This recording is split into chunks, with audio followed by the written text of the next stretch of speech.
Sa ngalan ng Ama, ng Anak at ng Espiritu Santo, Amen. sumainyo ang Panginoon. At sumayo rin. Mga kapatid, halinang dumulog sa banal na hapag ng Panginoon. At upang tayo maging marapat makibahagi sa ating pagdiriwang, aminin natin ang ating mga kasalanan. Inaamin ko sa makapangyarihang Diyos at sa inyo mga kapatid, talubha akong nagkasala sa isip, sa salita at sa gawa at sa aking pagkukulang. Kaya isinasamo ko sa mahal na Birheng Maria, sa lahat ng mga anghel at mga banal, at sa inyo mga kapatid na ako'y panalangin sa Panginoong ating Diyos. Kawan tayo ng makapangyarihang Diyos, patawarin tayo sa ating mga kasalanan at patnubayan tayo hanggang sa buhay na walang hanggan. Amen. Panginoon, kaawaan mo kami. Panginoon, kaawaan mo kami. Kristo, kaawaan mo kami. Kristo, kaawaan mo kami. Panginoon, kaawaan mo kami. Panginoon, kaawaan mo kami. Manalangin tayo. Ama naming makapangyarihan, kaming napasusubsob dahil sa aming kahinaan, ay makabangunawa at makapanindigan, pakundangan sa magpakasakit na iyong anak, na kasama mo at ng Espiritu Santo, magpa sa walang hanggan. Amen.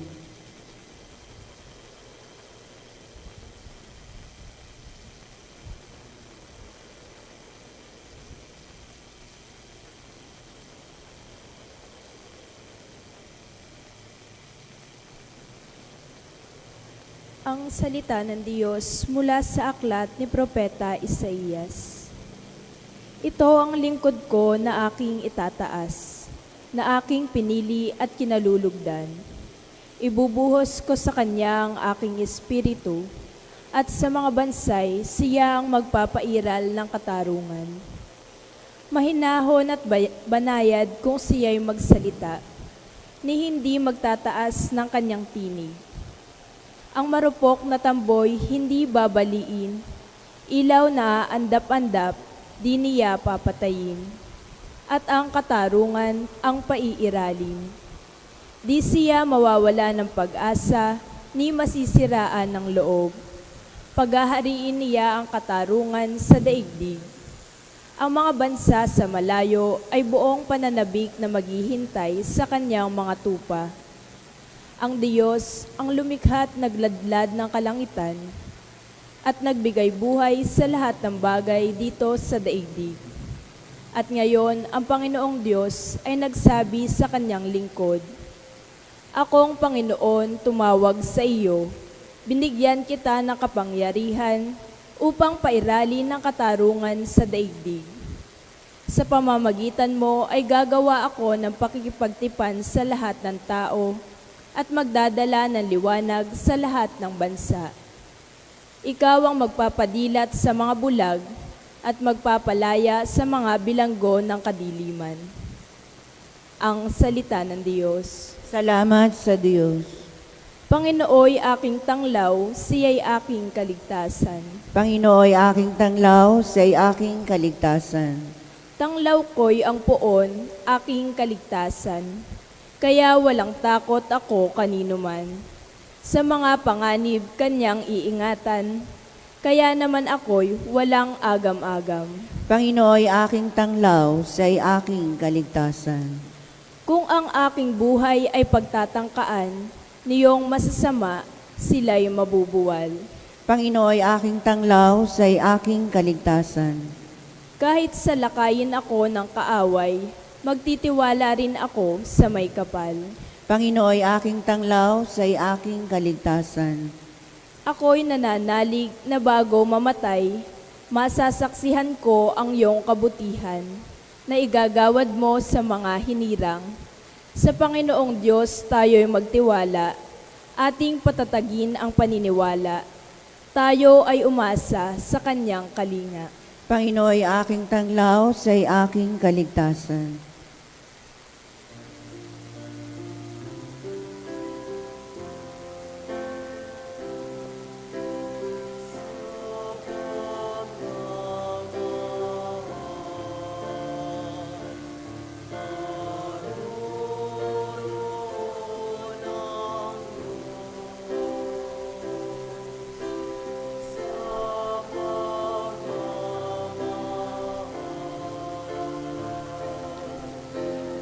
Naroroon ang Diyos.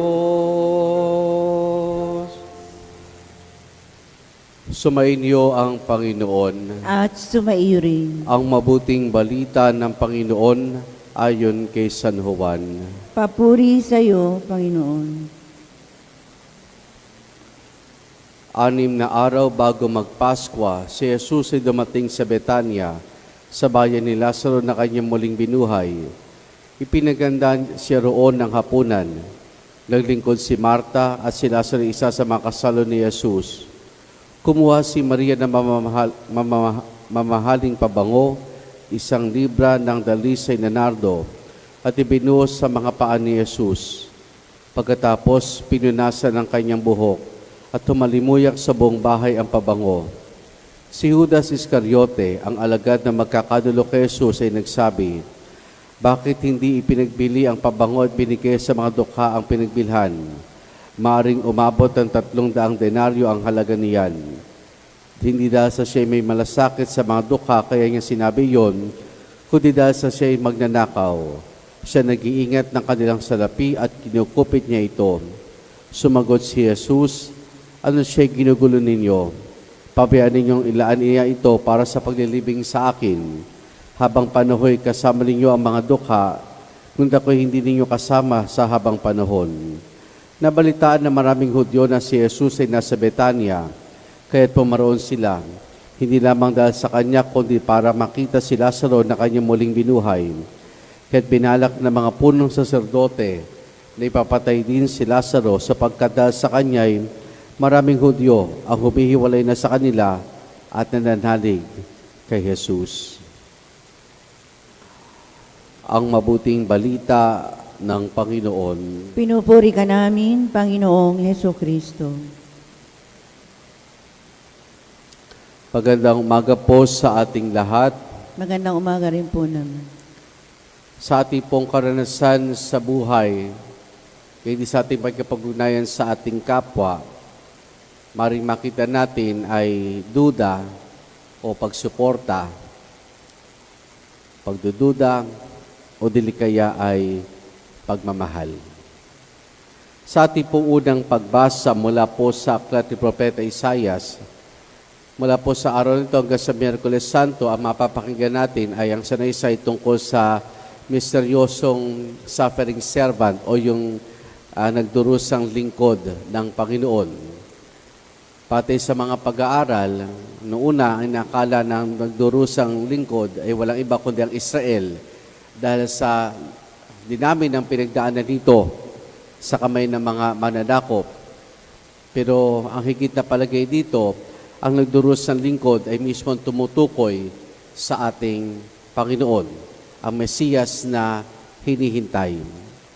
Ngayon, sa Ebanghelyo po na ating napakinggan, karon binanggit ko po kanina, sa ating buhay, maring duda o pagsuporta ang maaari nating gawin.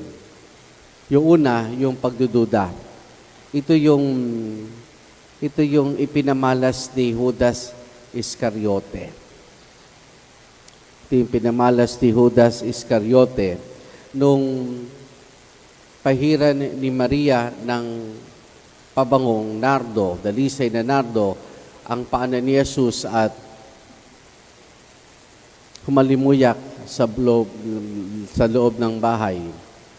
Andun yung pagdududa niya sa ginawa ni Maria.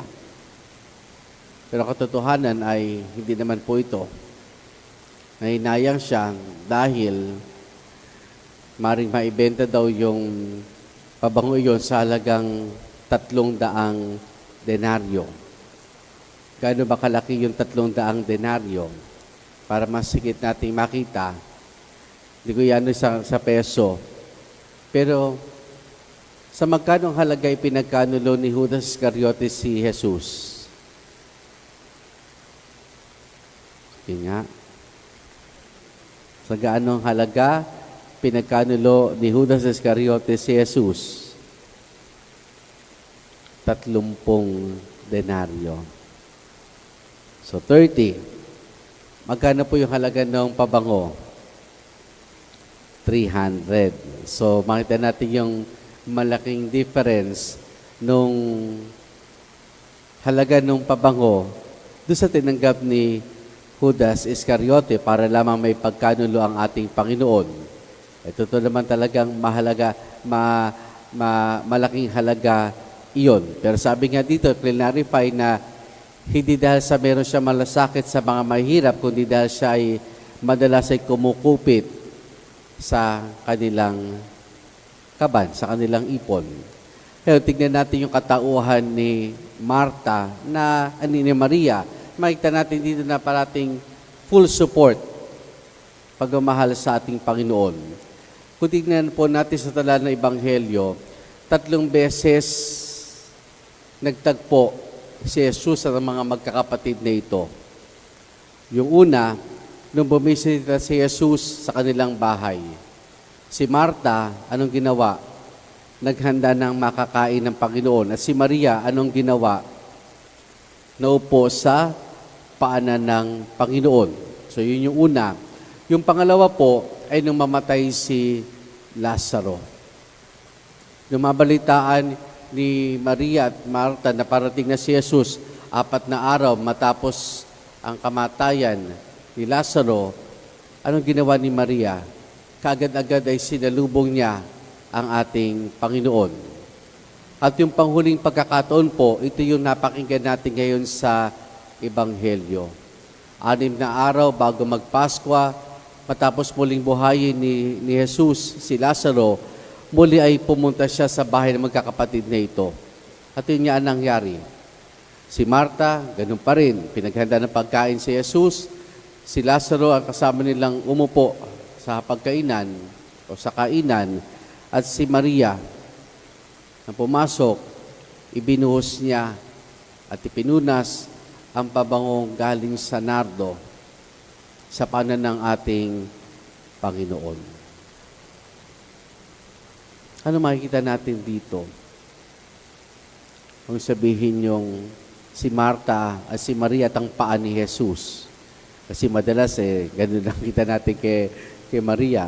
Si Maria nasa paanan ni Jesus nung nagtuturo. Ngayon si Maria pinunasan ng pabango ang paa ni Jesus. Si Maria at ang paanan ni Jesus. Parang maganda rin yun. Pero hindi po yun.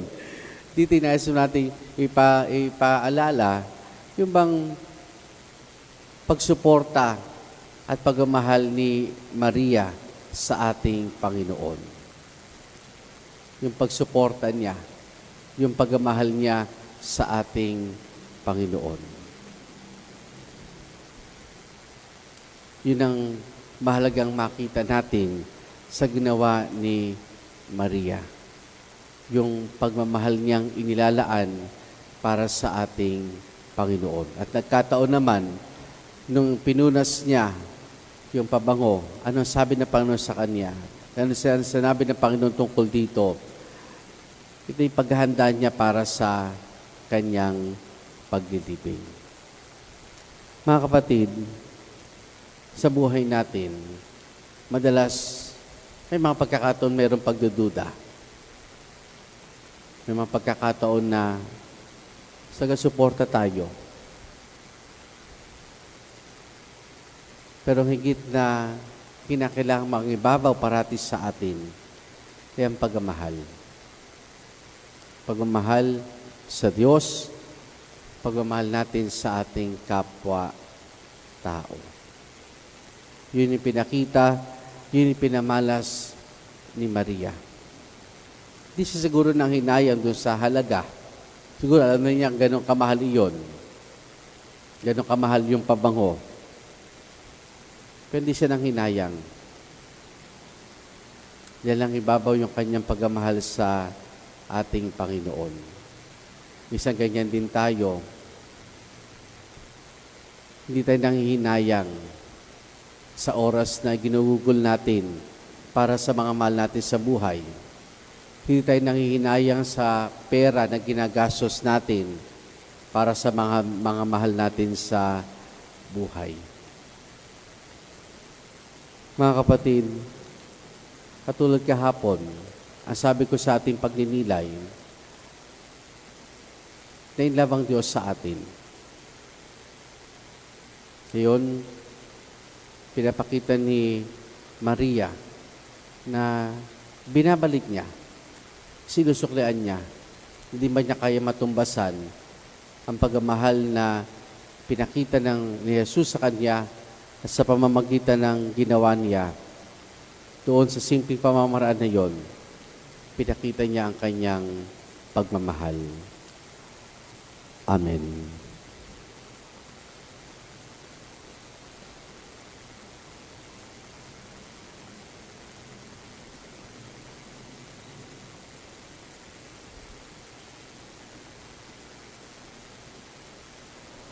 Sa kabutiang loob ni Jesus, inaanayan tayo na lumapit sa Kanya ng buong pagpapakumbaba para sa kapatawaran ng ating mga kasalanan. Nakatitiyak tayo sa Kanyang habag kahit idulog natin sa Kanyang ating mga kahilingan, ating itutugon, mahabaging tagapagligtas, basbasan mo kami. Mahabaging tagapagligtas, basbasan mo kami.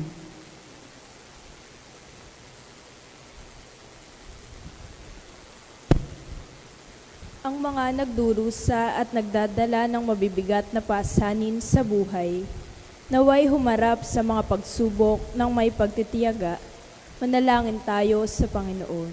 Mahabaging tagapagligtas, basbasan mo kami.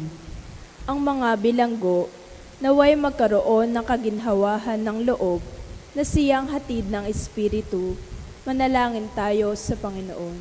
Mahabaging tagapagligtas, basbasan mo kami. Tayo naway magbigay ng tulong sa mga dukha, manalangin tayo sa Panginoon. Mahabaging tagapagligtas, basbasan mo kami. Ang mga may sakit, naway makakuha ng tapang at lakas mula sa krus ni Kristo, manalangin tayo sa Panginoon. Mahabaging tagapagligtas, basbasan mo kami. Ang mga naunang lumisan sa buhay na ito, naway magpahingalay sa kapayapaan ng Diyos, manalangin tayo sa Panginoon. Mahabaging tagapagligtas, basbasan mo kami. Ama, isinugo mo sa amin ang iyong anak sa isang misyon dahil sa iyong habag sa sangkatauhan. Ipagulo mo na sa pamamagitan ng kanyang presensya sa aming buhay, ay lagi kaming pagginawain sa kanyang kabutiang loob at lakas. Amen.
Nagmula sa isang tangkay na upas,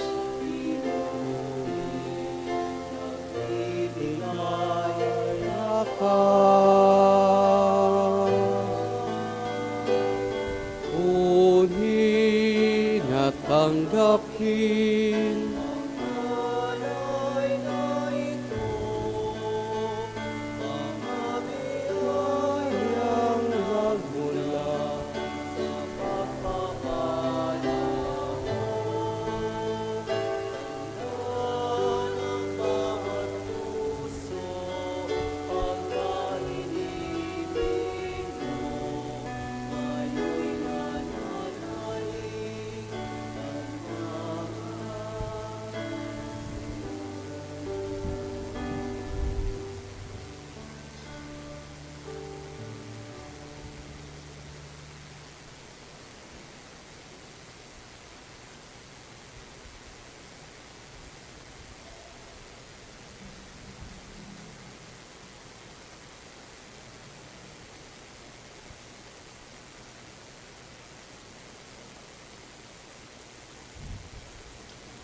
Manalangin kayo mga kapatid upang ang paghahain natin ay kalugdan ng Diyos amang makapangyarihan.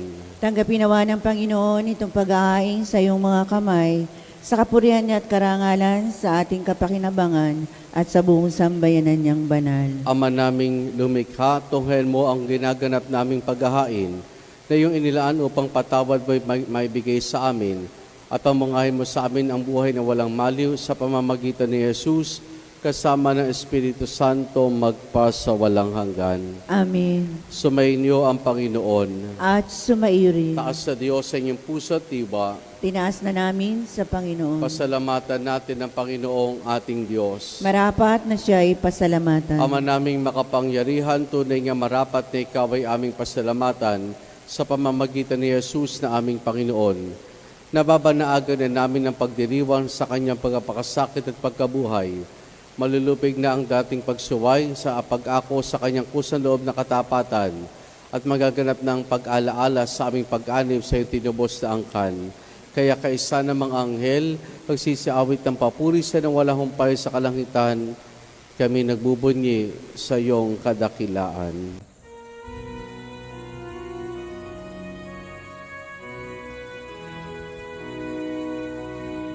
Santo, Santo, Santo, Panginoong Diyos ng mga hukbo, napupuno ang langit at lupa ng kadakilan mo. Hosana, Hosana, sa kaitaasan, pinagpalang na paririto sa ngalan ng Panginoon.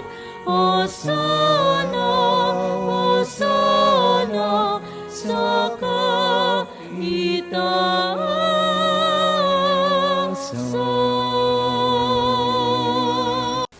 Ama naming banal, ikaw ang bukal ng tanang kabanalan. Kaya't sa pamamagitan ng iyong Espiritu, gawin mong banal ang mga kaloob na ito upang para sa amin, maging katawan at dugo ng aming Panginoong Hesukristo. Bago niya pinagtiis ang kusang loob na maging handog, hinawakan niya ang tinapay, pinasalamatan kaniya, pinaghati-hati na yon. Iniabot sa kanyang maalagad at sinabi, tanggapin ninyo lahat ito at kanin itong aking katawan na ihahandog para sa inyo.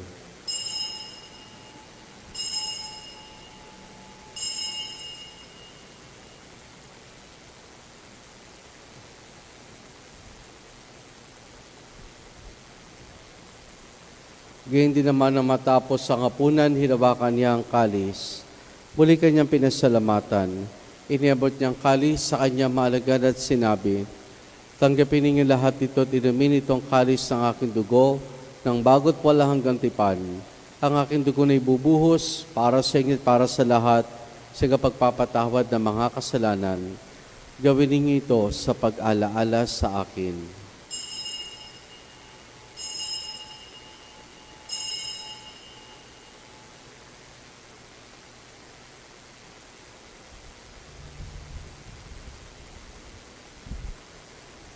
Ang misteryo ng ating pananampalataya. Si Kristo'y namatay, si Kristo'y nabuhay, si Kristo'y babalik sa wakas ng panahon. Ama, ginagawa namin kayo ng pag-alaala sa pagkamatay at muling pagkabuhay ng iyong anak, kaya tiniyalay namin sa iyong tinapay na nagbibigay buhay at ang kalis sa kakaloob ng kaligtasan. Kami nagpapasalamat dahil kami minarapat o tumayo sa harap mo para maglingkod sa iyo.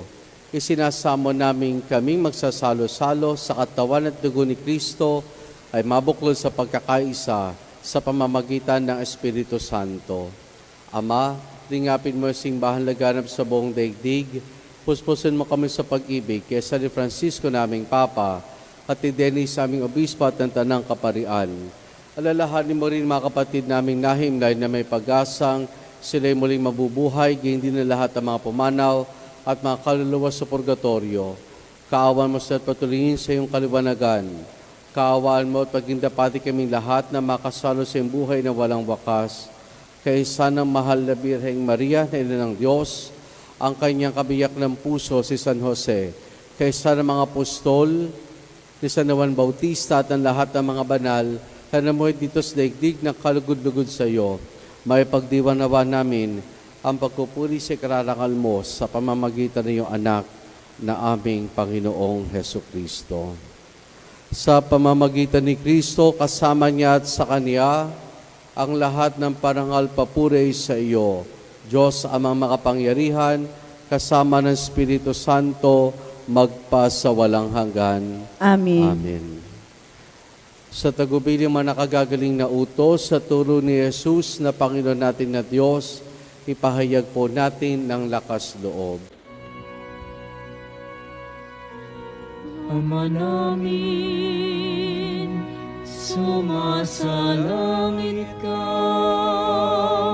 sambahin ang ngalan mo, mapasa amin ang kaharian mo, sundin ang loob mo dito sa lupa para nang sa langit. Bigyan mo kami ngayon ang aming kakanin sa araw-araw. At patawarin mo kami sa aming mga sala para ng pagpapatawad namin sa nagkakasala sa amin.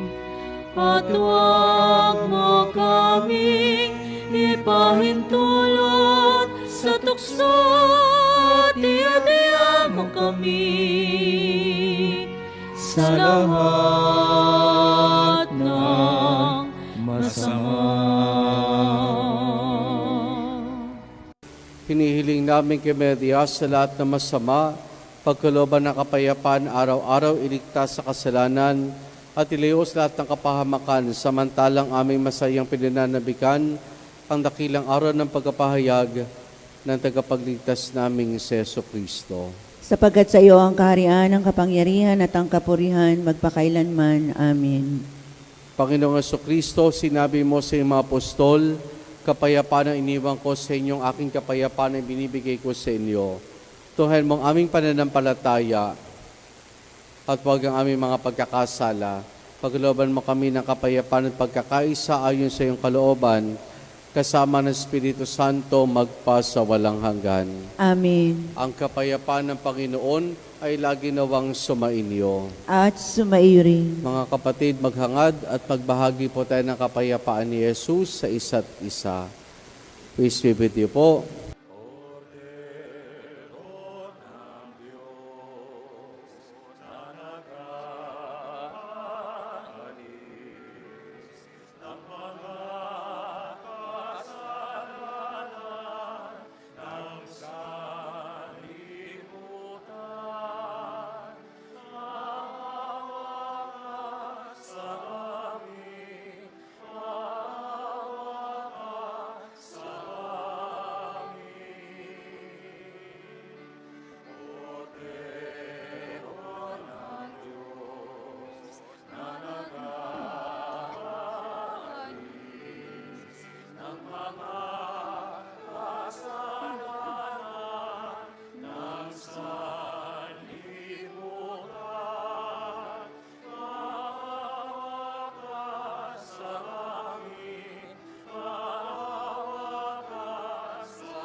Narito si Jesus, ang kordero ng Diyos.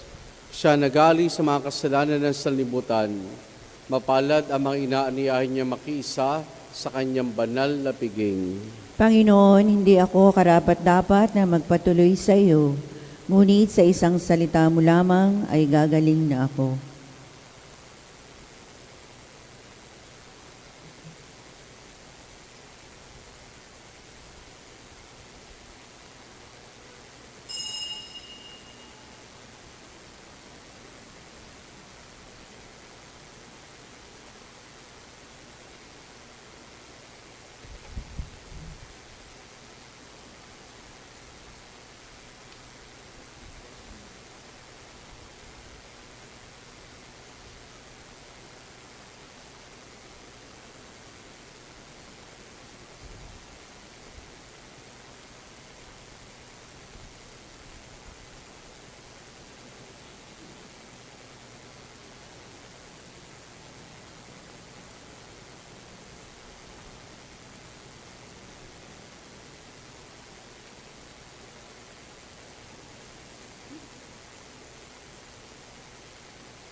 Manalangin tayo. Ama naming mapagmahal, dalawin mo ang iyong sambayanan at tunghayan mo ang aming kaloobang nakalaan upang ang mga misteryo ng hapis at duwalhati ay ipagdiwang. Ang tinanggap naming kagalingan sa banal na pakikinabang na pinagsaluhan namin mula sa iyong mapagpalang kamay ay pamalagin mo sa amin pakundangan sa iyong patnubay sa pamamagitan ni Jesus kasama ng Espiritu Santo magpa sa walang hanggan. Amen. Muli po ang paalaala, bukas po ang misa dito sa parokya ay alas 5:30 ng hapon.